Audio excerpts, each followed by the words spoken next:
dito sa church. At yung ating time slot po, because we had the 7 nights prayer meeting, we also had the 7 nights Innovative Deliverance Crusade. Kaya yung time slot po natin ay muling nagbabalik ngayon. And temporarily, dito po na po tayo sa new lobby. Pero pagdating po ng May, aakyat na po tayo sa bahay po natin sa 8th floor. Praise be to God. Sobra po ako excited ngayong gabi because we are entering right now sa bago nating series which is entitled Undefeated. Sabihin mo aja sa katabi mo, parang ikaw lang undefeated. Everybody look at Pastor Paolo. Sa mundo, in the world, yung undefeated, ang ibig sabihin niya, eto, means you never face a trial. Yun po ang ibig sabihin ng undefeated in the world. You never face a trial. Parang diba, ang dami natin nakikita sa social media, parang nakakainit naman yung buhay nito. Bakasyon na ng bakasyon, parang sana all, parang gusto ko, Pastor Paolo yung buhay ka, parang undefeated siya. Pero eto, hindi po yun ang totoong meaning ng undefeated. Kasi sa kingdom ng Panginoon, where you are and me, kung nasin tayo ngayon, ang ibig sabihin po ng undefeated is this. In the kingdom of God, undefeated means the trial faced you and it couldn't break you. Alam niyo po, ang dami-dami ko pong nakakausap ng mga young professional that they have these internal battles within them. At alam niyo po, yung mga trials na meron tayo, whether it is internal and external, kinaharap po natin yan with a character of being undefeated. Sandali muna, Pastor Paolo, paano ba tayo naging undefeated? Eto, to have an undefeated state, kailangan meron kang undefeated faith. And you must have the Word of God and prayer, both of them. Alam niyo po, for this year, nasabi ko po ito noong January, ang magtatanong sa'yo sa 2026 is your intimate relationship with the Lord. Right now, we could see right now, there's a lot of people having their breakdown. Why? The world right now is very afraid. At kapag tumingin kahit bawa sa balita, na nangyayari ngayon, yung mga diesel ang sasakyan, ayaw na lumabas. Sabihin mo sa katabi mo, parang ikaw yun. Meron na mong kausap, sabi nga, Pastor Paula, nagbalita ako ng mode of transportation. Kalesa na ako ngayon, baka na ako ngayon. Damo na, ano na. Okay? Pero ito, ang nagtatanong sa atin for 2026 is yung matindi natin kalapitan sa Panginoon. And tonight, the Lord wants you and me to understand that we can be undefeated and we are in Christ Jesus undefeated. At ulitin ko, paano nangyayari yan?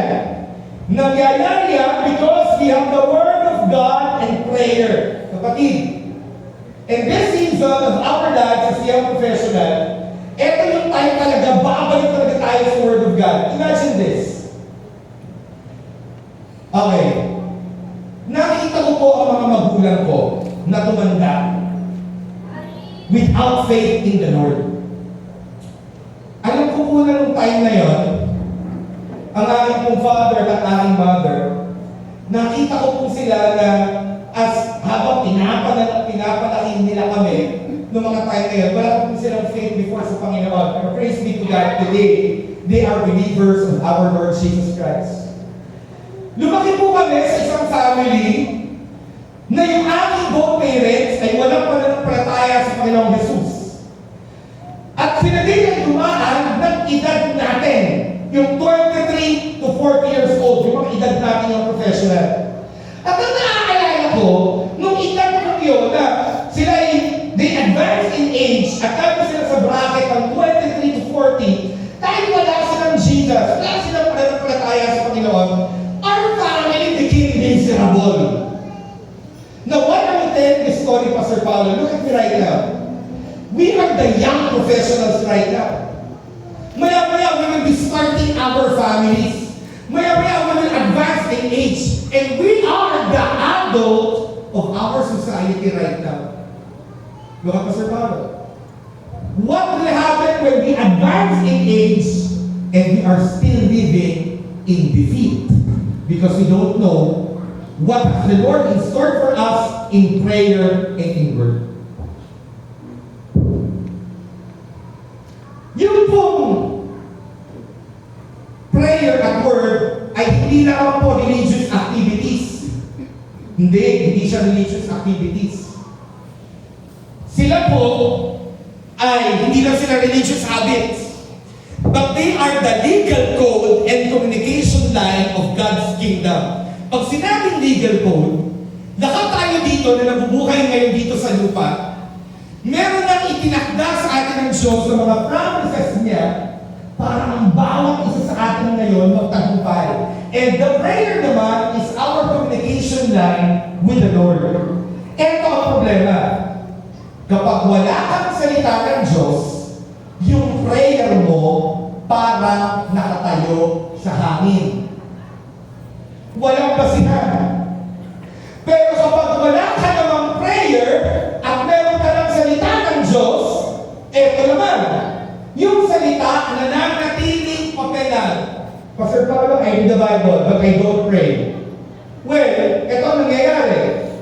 Yung nababasa mo, nananatiling papelan at hindi nagiging utos na malaman mo na yung mga promise sa'yo dito ng Lord ay done deal. Sabihin mo nga sa katabi mo, done deal. Kung nagdarasal ka, pero, okay, kung nagdarasal ka, pero hindi mo alam ang sinabi ng Diyos, para kang nakikipag-argumento sa korte, pero wala kang dalang batas. Ang mangyayari doon, nga. Kung alam mo ang Bible, pero hindi ka naman nagdarasal, para kang may hawak na resibo, pero hindi mo naman kinukuha yung item. Parang ganito, bumili po ako, Pastor Paul, ng bagong iMac sa Power Mac. Talaga? Nasaan? Ito po yung resibo. Nasaan ka? Ito pa po yung resibo. Bro, walang kausap. Nasaan ka? Ito pa po yung resibo. So, paano na nangyayari? May resibo ka, pero hindi mo naman kinukuha. Listen to this. Dapat, combo ang prayer at ang salita ng Diyos. Because the Word of God is your evidence. Ebidensya mo. At ang prayer naman, pangsupalpal mo sa kalaban. Kasi, yung sinabi sa'yo dito ni Jesus, para sa'yo na talaga, ay eto ngayon ang problema. Marami sa atin, mga Christian na, pero hanggang ngayon, nandito pa din tayo sa sana prayer. Ano yun? Dito na po pumapasok yung sana prayer. A prayer rooted in doubt that God never intended us to carry. Ito ang mga dasal ng mga tao, nagpe-pray lang, pero walang salita ng Diyos.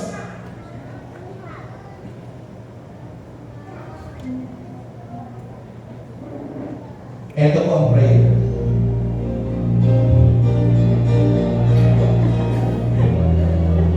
Thank you, God. Ganito ka ba mag-pray? Lord, sana po matapos na po itong problema ko. Lord, sana po mawala na yung stress ko today. Di ba kaya na tayo? Lord, sana po gumaling na ako. Kung gusto niyo po, sandali lang. There's a problem with your prayer, kapatid. Stop it. There's a problem with your prayer. Hindi in-intend po sa atin ng Panginoon na ang prayer po natin ay nadoon sa sana. Hindi.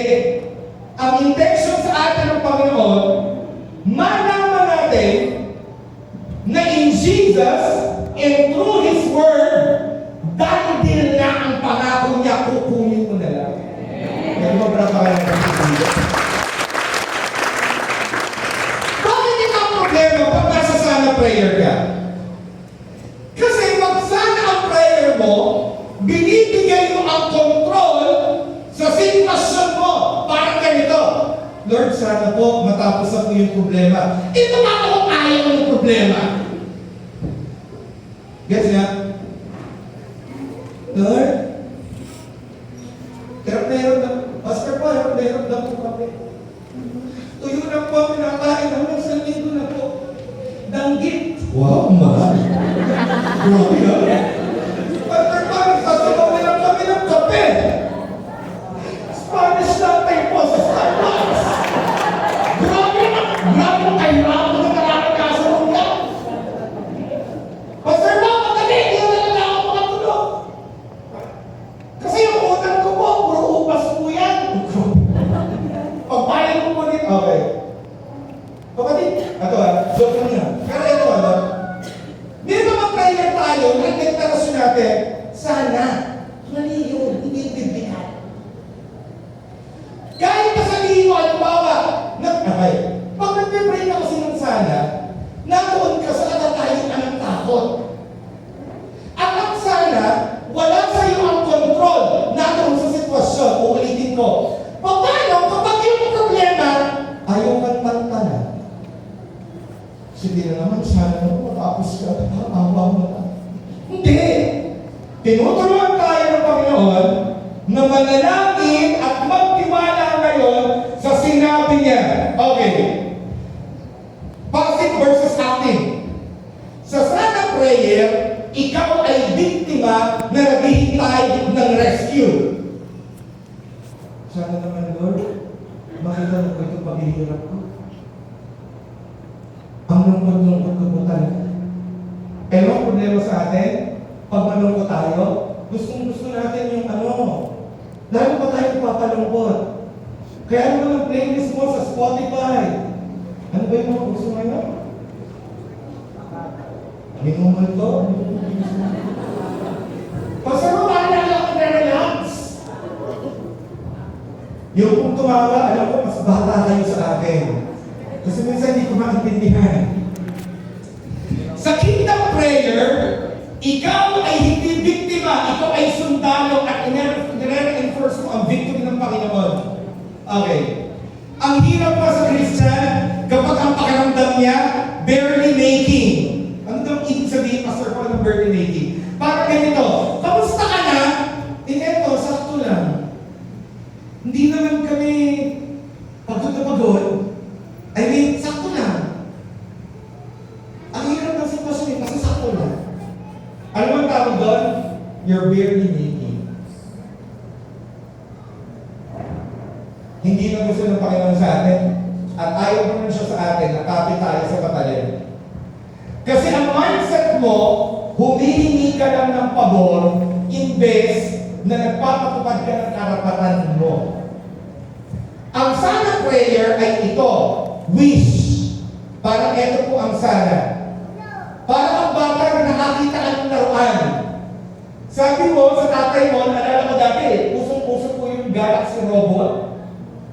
Okay, sabihin ko na nga, pinanganak po ako noong 1994.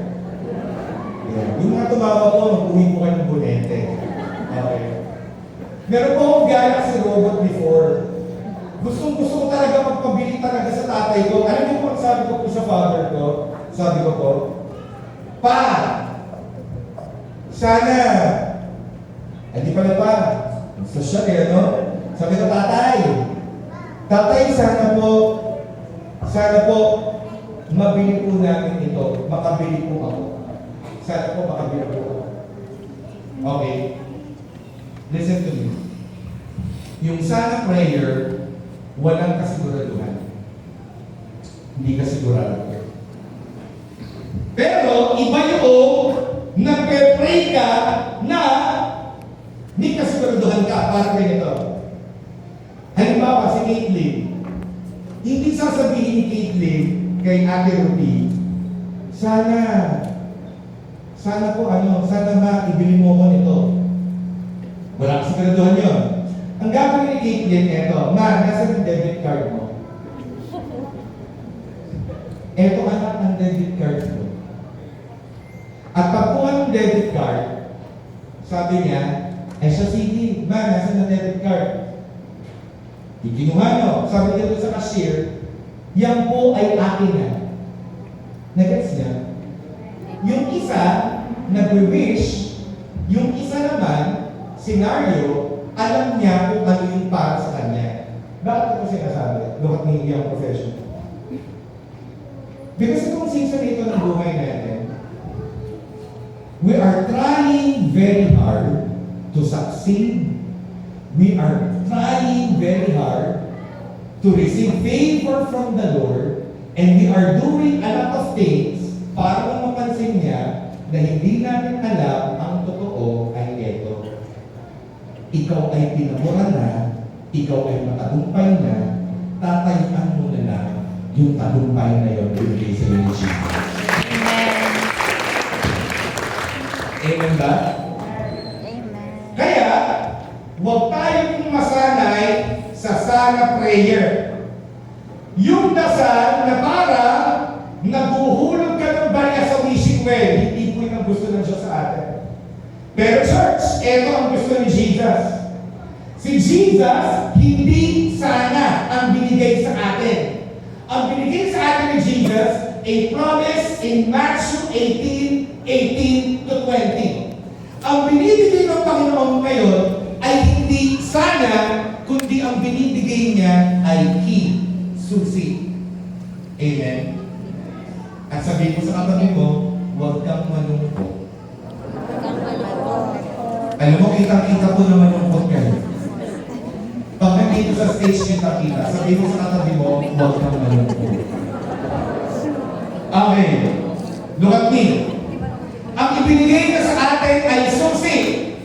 Matthew 18 to 20. Papakita ko po yung verse later.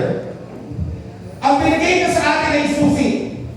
Ang susi, hindi yan dinadasalan ng sana bumukas ng pinto. Okay. Pwede kong matasan yung bang susi natin? Sino may susi? May susi. Si Luke. Ito po. Sosyalin susi. Ayun, may susi.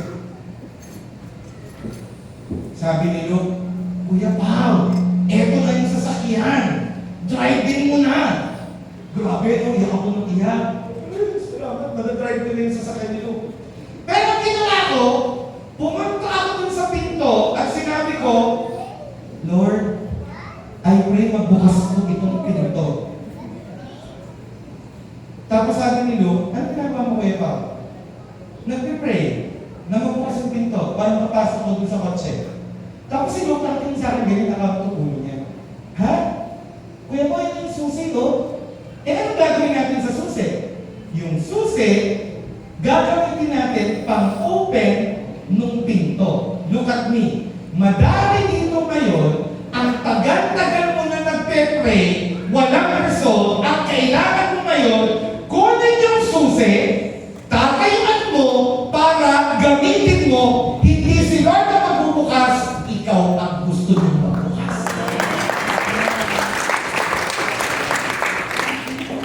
Alam mo, controversial yun? Tayo po ang magbubukas. Oo. Kasi tunay, bibigyan ka ng authority ng Panginoon na ikaw ang mag-overcome doon sa lungkot mo. Ikaw ang mag-overcome doon sa obstacle mo. Naalala ko po nun si David. Si David, hinarap niya si Goliath, hindi po si Lord. Naintindihan niyo ako? Binigyan ni Lord si David ng power to knock out Goliath. Pero hindi mo nakita doon si Goliath, ako naglalakad, bigla na lang bumulagta. Hindi. Thank you for the key. Baka may umuwi ko. Kaya, ready ka na ngayon? Etong gagawin natin. Gusto kong malaman mo ikaw ay undefeated kay Jesus. At ang pagiging undefeated natin ay hindi dahil sa sarili nating galing o lakas. No! Hindi din sa diskarte mo, kasi ang ganda-ganda mo, ang gwapo-gwapo mo. Hindi. Undefeated tayo dahil sa tatlong bagay. At ano yan? Undefeated tayo because we have an undefeated faith. And tonight we will know the authority of the kingdom na binibigay sa atin, the agreement of the believers, and His attendance na kasama natin si Lord. Pero pag-uusapan lang natin tonight yung authority ng kingdom. Okay. Number 1. May king tayo. Gusto ko itong background music na to. Yung po mga batang 90s, alam nyo to. Alam nyo yan? God, look at me. May karapatan ka na kunin kung ano yung parang sa iyo. At malalaman mo yan dahil, eto na nga, basahin natin ang Matthew 18, verse 18 to 20. Everybody look at the screen right now. I tell you the truth, whatever you forbid on earth will be forbidden in heaven. And whatever you permit on earth will be permitted in heaven. Verse 19. I also tell you this. If two of you agree here on earth concerning anything, my Father in heaven will do it for you. And last part of the verse 20.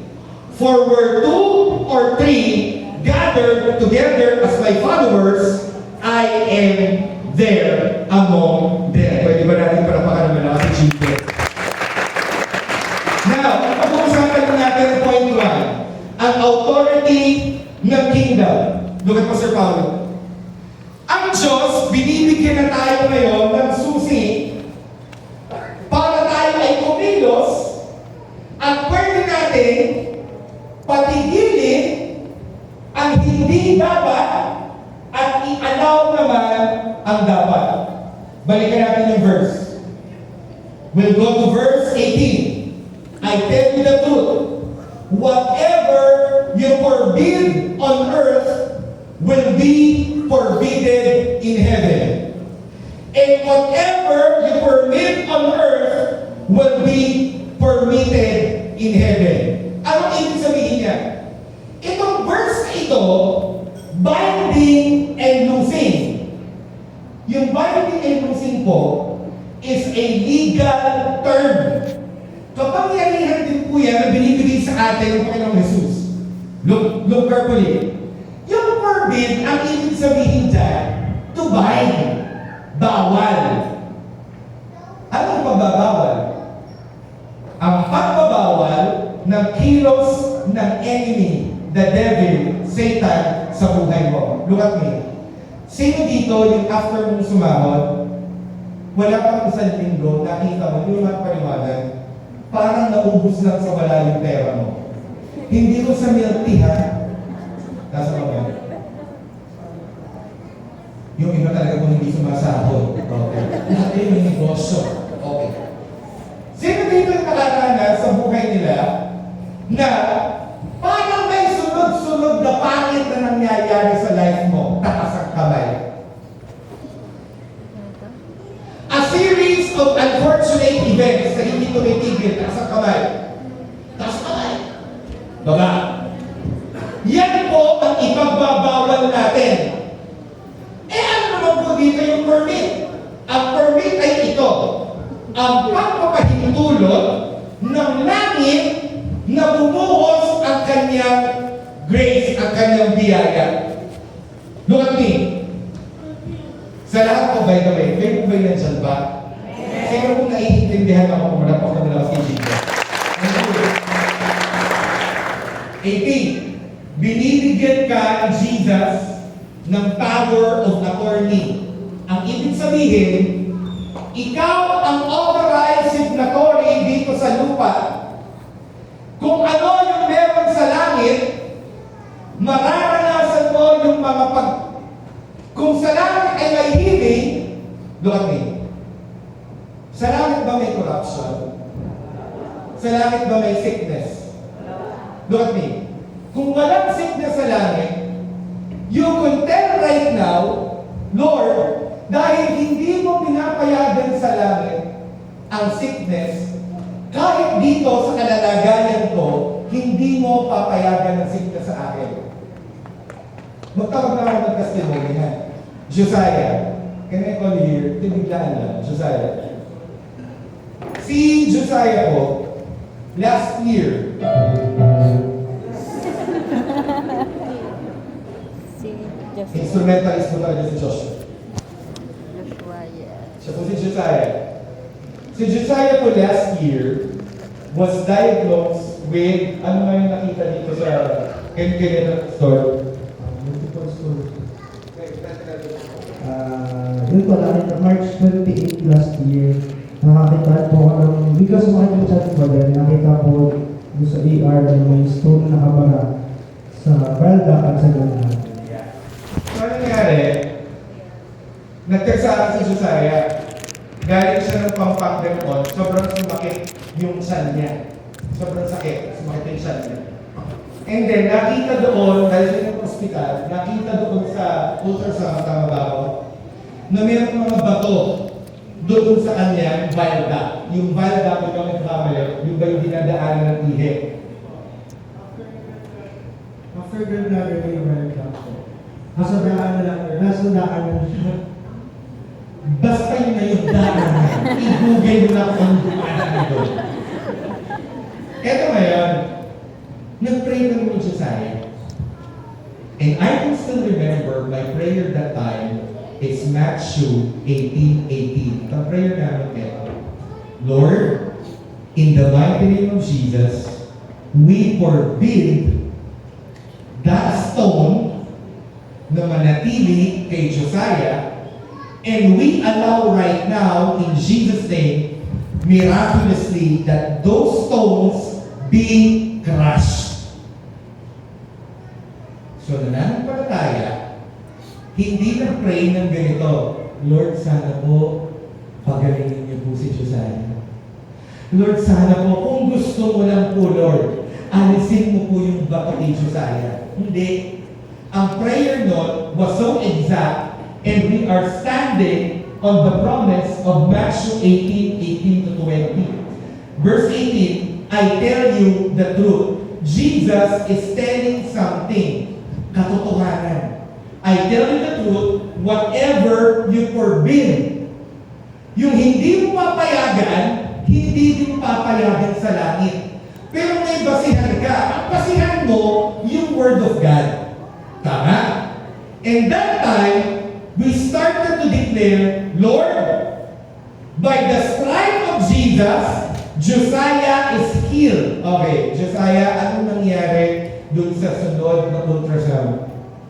Ayun po, so dahil nasa ER po yun, hindi kasi mawala talaga yung sakit ng tiyan. So, in-admit po ako nun sa Manila. Then, may 2 procedures po na gagawin. Una, alisin yung nakabara sa bile duct. Then, second day, dapat alisin yung buong gallbladder. Kasi may marami din bato doon. So, nangyari po, natuloy yung unang procedure. Pagkakita po ng doktor na natapos yung procedure, sabi sa akin, parang ano naman, parang bakit yung matapos yung procedure, parang nagdurog-durog na yung bato. Parang nakalagay po dun sa result ay may passage of stones. Ganun yung term sa passage of stones. So parang technically wala talagang nakuha na. Parang may nakita lang silang bakas na passage. Then second day, to cut the story short po, second day, dadali na po ako sa OR. Hindi po natuloy yung operation ng gallbladder. So hindi ko rin po alam kung bakit. Then pag-uwi ko po ng Batangas, nagpa-ultrasound po ako. Pag nagulat po ako, pagka-ultrasound po, within 48 hours pa lang, yung pong dalawang batong nakita sa gallbladder, hindi na po makita. Praise be to God. Kaya ang Josiah, ang natin sa pangalan ng God. Look at me. Anong nangyayari? Doon sa situation mo, you take God's authority that has given to you, and you will stand on this promise. Uulitin ko. Binigay na sa iyo ang susi, ang gagawin mo ngayon, you will take rightfully what is yours already because you have faith in Jesus Christ. The problem is this: paano tayo magtatagumpay if we don't know the Word of God? Kaya ngayong oras na ito, kung meron kang challenge right now, if you have a problem right now, dumadaan ka ngayon sa mental disturbance, dumadaan ka ngayon sa matinding anxiety, dumadaan ka, may problema ngayon sa finances mo, may problema ka sa business mo, alam mo ang gagawin natin tonight? We will have that undefeated faith, and we're going to bind and we're going to lose. We will bind the works of the enemy in our lives, and we will lose God's blessing which is intended for us. Pwede ba palatakan mo si Jesus? Now, uulitin ko. Binigyan kayo ni Jesus ng power. Parang, ito yan sa legal document. Meron ka ng power of attorney. Ang ibig sabihin, ikaw ang authorized signatory ng langit dito sa lupa. Pag pinirmahan mo, back up mo ang taas. Anong ibig sabihin? Kapag pinagpalatayanan mo, mangyayari, i-honor ni Lord. Kaya yung mga kumakausap mo sa akin, Pastor Paul, kung ako'y naging struggle, Pastor Paul, dumadaan po ba ako sa ganitong lungkot? Gusto ko pong sabihin sa inyo ha. Pwede ba ngayon, kapag dumadaan ka sa ganitong sitwasyon, ikaw na mismo ang lalaban para makamit mo yung katagumpayan? Amen. Kasi kung ang tagal-tagal mo na, lagi na lang ang ibabaw ko sa'yo, lagi na lang akong bibita dito. Kapatid, ini-elevate na ng Diyos ang pananampalataya mo ngayon. Anak, wala ka na sa sana. Tayo! Sabi mo sa katabi mo, tumayo ka. Take your authority. Take your authority. Yung kung may natututunan, lalo na po matapos, wala pa po naman ako kay Jesus. Come on. May papakita po ako sa inyo. Again, bind. Ang pagbabawal ng kilos ng kaaway sa buhay mo at loose. Ang pagpapahintulot sa pagkapala ng langit. Bigyan mo kayo ng example. Kapag ang kalaban mo ay sakit, ito ang pangako ng Diyos.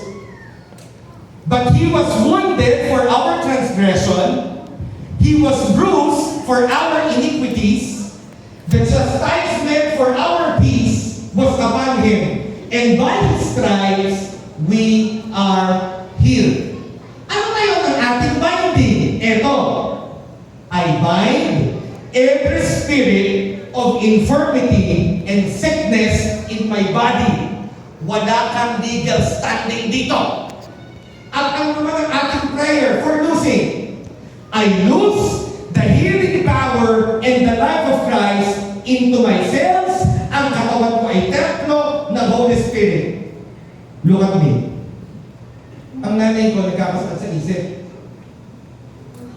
Nakwento ko na ito sa inyo before. By the way, nagulat ako po, yung first cousin ko sa mother side, si Star.